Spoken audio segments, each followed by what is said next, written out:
श्यामा हृदय कमल सो प्रगट्यो,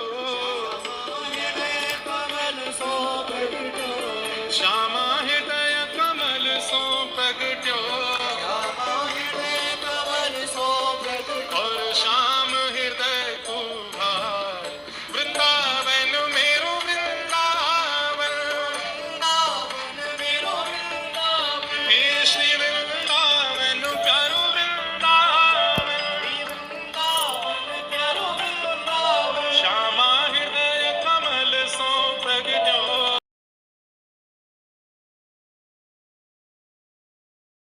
जय श्री राधे। जय एकादशी अपरा एकादशी कथा। युधिष्ठिर ने पूछा, जनार्दन, ज्येष्ठ मास के कृष्ण पक्ष में किस नाम की एकादशी होती है? मैं उसका महात्म्य सुनना चाहता हूँ, उसे बताने की कृपा कीजिए। भगवान श्री कृष्ण बोले, राजन, आपने संपूर्ण लोगों के हितों के लिए बहुत उत्तम बात पूछी है।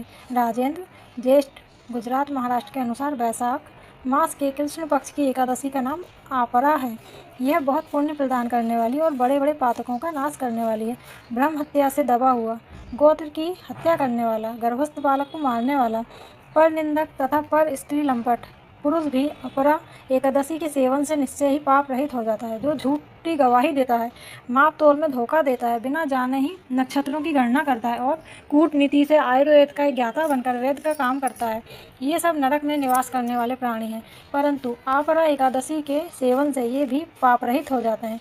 यदि कोई क्षत्रिय अपने छात्र धर्म का परित्याग करके युद्ध से भागता है तो वह क्षत्रियोचित धर्म से भ्रष्ट होने के कारण घोर नरक में पड़ता है।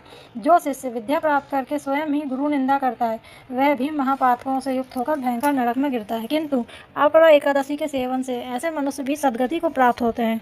माघ में जब सूर्य मकर राशि पर स्थित हो, उस समय प्रयाग में स्नान करने वाले मनुष्यों को जो पुण्य होता है, राशि में शिवरात्रि का व्रत करने से जो पुण्य प्राप्त होता है, गया में पिंडदान करके पितरों को तृप्ति प्रदान करने वाला पुरुष जिस पुण्य का भागी होता है, बृहस्पति के सिंह राशि पर स्थित होने पर गोदावरी में स्नान करने वाला मानव जिस फल को प्राप्त करता है, बद्रिका आश्रम की यात्रा के समय भगवान केदार के दर्शन से तथा बद्री तीर्थ के सेवन से जो पुण्य फल उपलब्ध होता है, तथा सूर्य ग्रहण के समय कुरुक्षेत्र में दक्षिणा सहित यज्ञ करके हाथी, घोड़ा और स्वर्ण दान करने से जिस फल की प्राप्ति होती है, अपरा एकादशी के सेवन से भी मनुष्य वैसे ही फल को प्राप्त करता है। अपरा को उपवास करके भगवान वामन की पूजा करने से मनुष्य सब पापों से मुक्त हो श्री विष्णु लोक में प्रतिष्ठित होता है। इसको पढ़ने और सुनने से सहस्त्र गोदान का फल मिलता है। बोलो अपरा एकादशी की जय। जय श्री हरि, जय श्री नारायण।